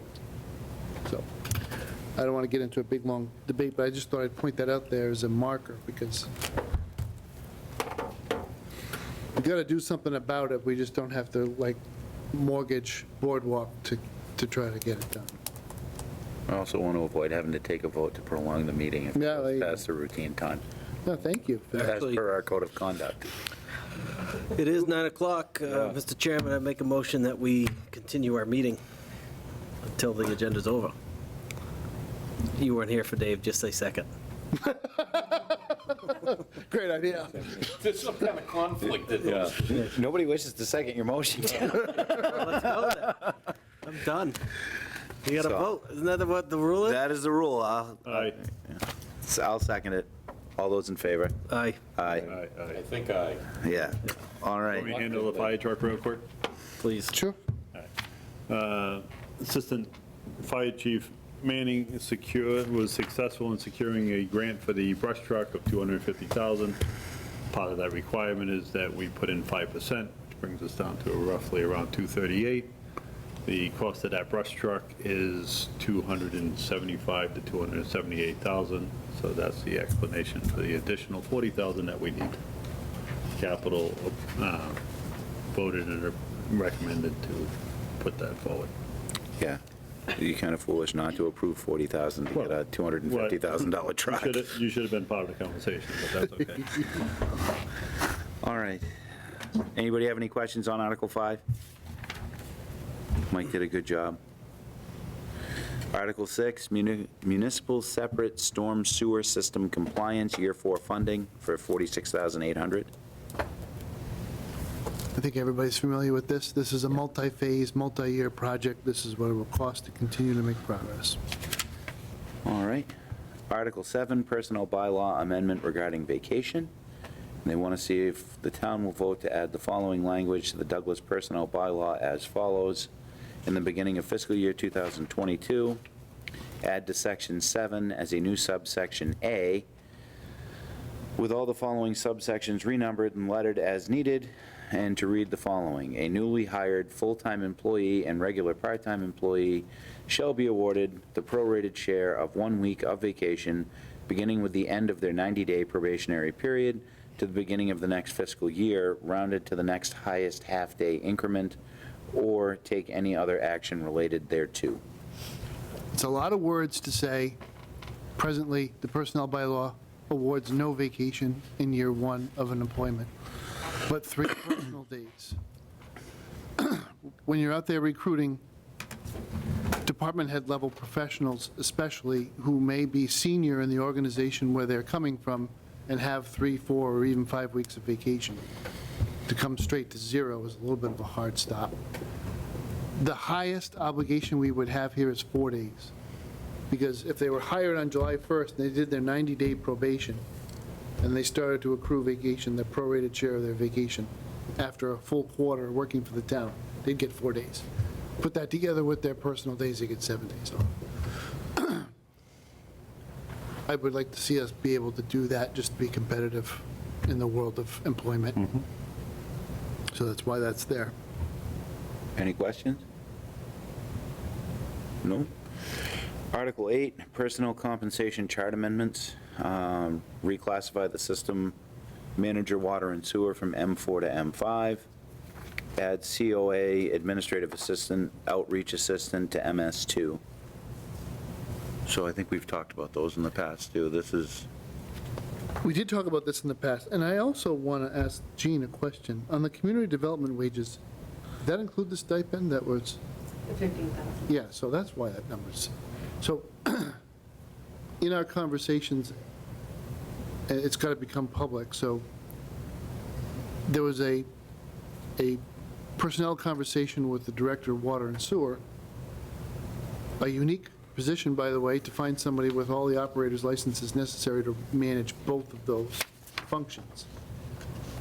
And because M5 is a limited capped number in the comp table, we weren't going to be competitive to retain the employee.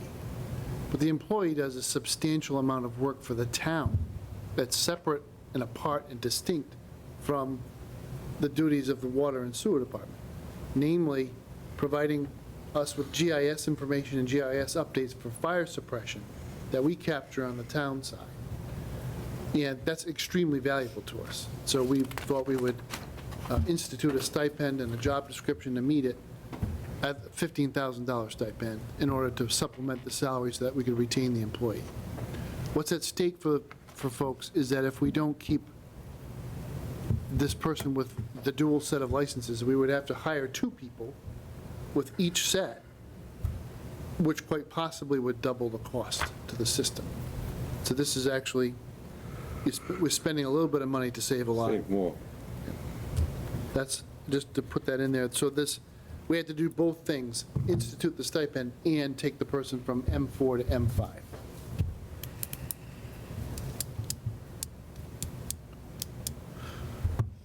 Okay. The municipal center oil spill and new day tank pump. So for $200,000, that's, I'm assuming, above and beyond the Maya claim, right? That's correct.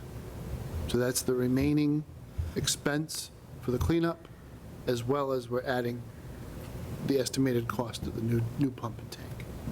And another well. Yeah. Yeah, there's one more monitoring well that needs to be dug. Okay. Article 10, highway bounds appropriation, Colonial Estate and Spring Meadows Estate is $25,000 for surveying. Are we still doing it that way? So our recommendation is to take this off the warrant and to budget in the future for highway bounds in the operating budget of the Community Development Department for the planning board to spend. The problem we're getting into is when we put these special articles in and then the work doesn't get done, then we're starting to roll these special articles forward. It would be better if they had a conversation on the record in an open session about what bounds they really, really need to install, stretch the money out as far as they can, in the discipline of an operational budget context, rather than just give them a lump sum in a special article. All right, so the suggestion is to remove Article 10? Remove Article 10. And for everybody's benefit, there's $12,500 sitting in that account now for a project that hadn't been started. Anybody care to make a motion to remove Article 10? So moved. Second. Motion's been made and seconded. Any further discussion? So it was made by Mike and seconded by Al. Or made by Hal and Tim and then seconded. We have a new minute taker, let's give her a break. No, we got 2 of them here, they can compare notes. Okay, all those in favor say aye. Aye.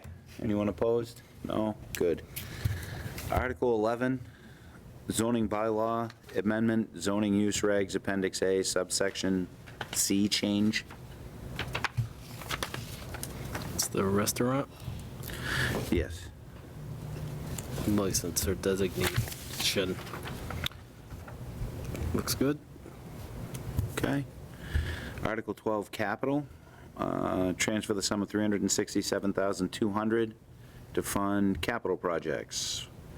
Now, in light of the fact that we're considering a new public works facility, will we hold off on spending that money until we see if that's going to take shape? No. No.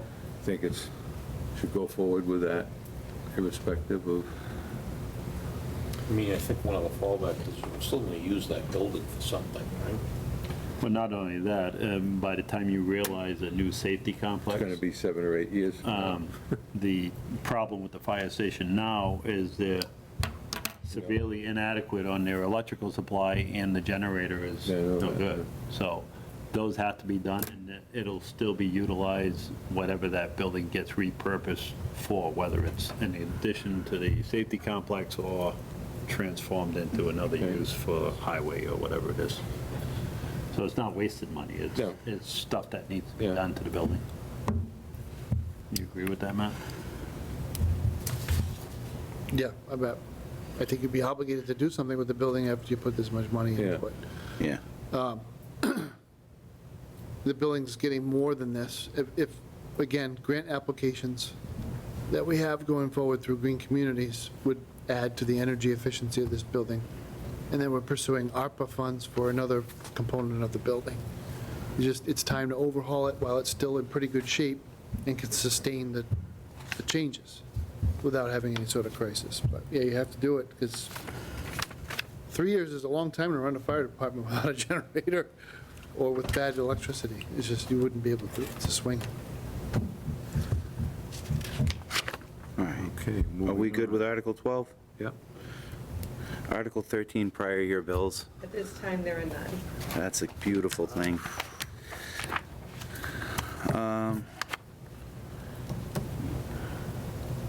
Gift of land. Article 14. Was that one of the ones that we were planning on just passing over? No, that's, no, That's the one we need to the only do. things that are left here are the things that were discussed in executive session. Okay.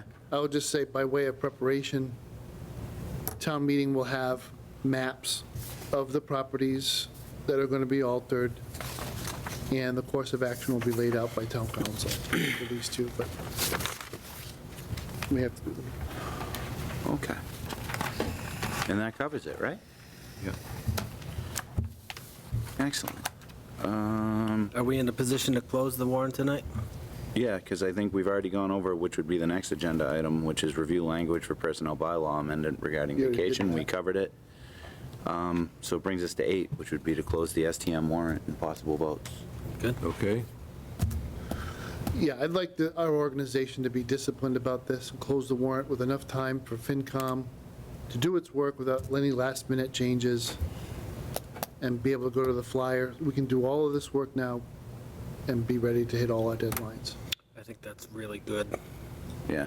So I'd make a motion that we close the special town meeting warrant, which is scheduled for November 8th, 2021. Second. Motion was made by Tim, seconded by Dave. Is there any further discussion? Seeing as none, all those in favor say aye. Aye. Aye. Any opposed? Good. We're on to the next item, approved minutes and possible votes.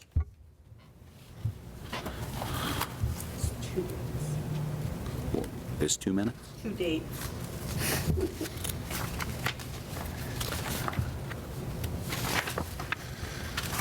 Make a motion that we approve the September 13th general session meeting minutes. I'll second it. Made by Tim, seconded by me. Any further discussion? Seeing as I'll abstain. you, yes, you will, sir. All those in favor say aye. Aye.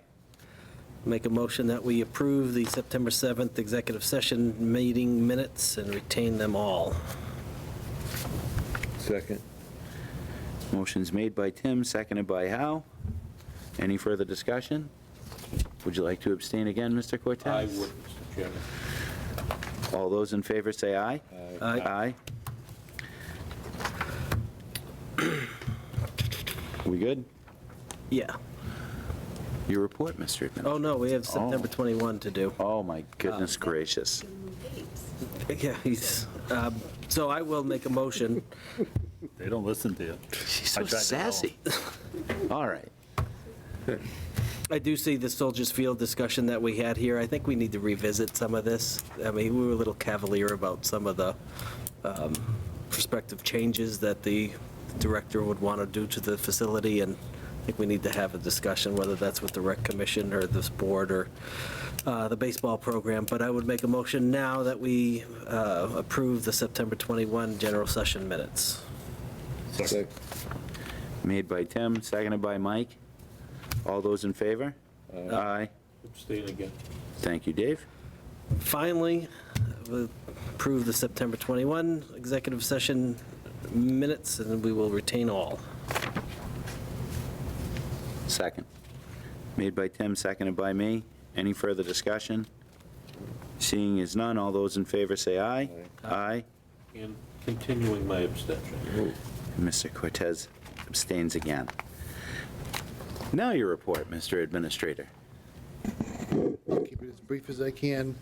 Oh. First of all, a big thank you to the Oktoberfest Committee for a wonderful event. I got a gaggle of kids. They all came up. They had a blast, and it was very well run and orderly, and the streets were clean, and as usual, they did a wonderful job. But it's a tremendous amount of hard work, so thanks to the committee for doing it all. I think it was the best ever. Some people are saying that. We have lessons learned, and I think after action with the public safety chiefs is a necessary conversation. The town is changing, the roadway usage is changing. So we learned some things from some of what happened outside of the event, and completely not the fault of or the initiation of the event itself, but the results of The redirecting. evolution of the town is changing. And Route 16 in particular. Yep. News from the Massachusetts Strategic Health Group, of which we are one of 3 members. I think we can finally say publicly that the city of Fall River has joined our retiree group. And what that means for us is a very large population has joined our plan, which is a 50-50 Medicare split with Aetna.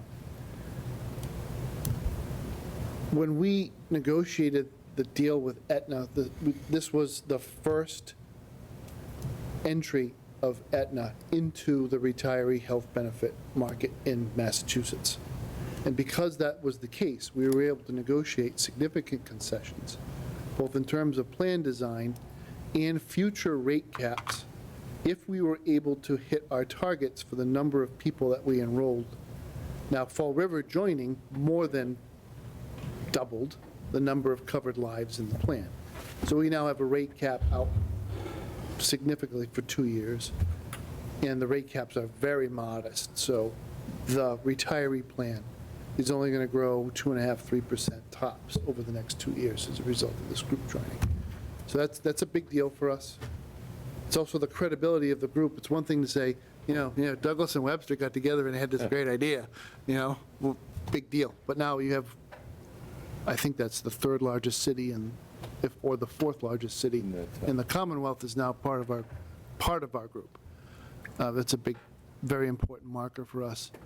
It's only a board of 3 people. The chair was formerly the town administrator from Webster. As you know, he went to North Carolina to take a different job, so the board made me chairman. It's not a lot of time commitment. I'm going to go to all the same meetings and do all the same things I've always done, but Douglas is officially the chair of the group right now. Hold on. So, most of what we've been working on has been the subject of the Selectmen's meeting tonight, so I'm not going to belabor any of those points. This wild card game between the Red Sox and Yankees is shaping up to be a classic. So I haven't seen a thing. I'm not going to be a spoiler. I'm just going to say it is not all bad news for Red Sox fans as of the 3rd inning. So go home and watch it. Yeah. Thank you, Mr. Chairman. Thank you, Matt. Okay. Are there any open session topics not reasonably anticipated 48 hours in advance of this meeting? Seeing as none, I will entertain a motion to adjourn. So moved. Second. Motion has been made by Dave, seconded by Tim. Any further discussion? Seeing as none, all those in favor say aye. Aye.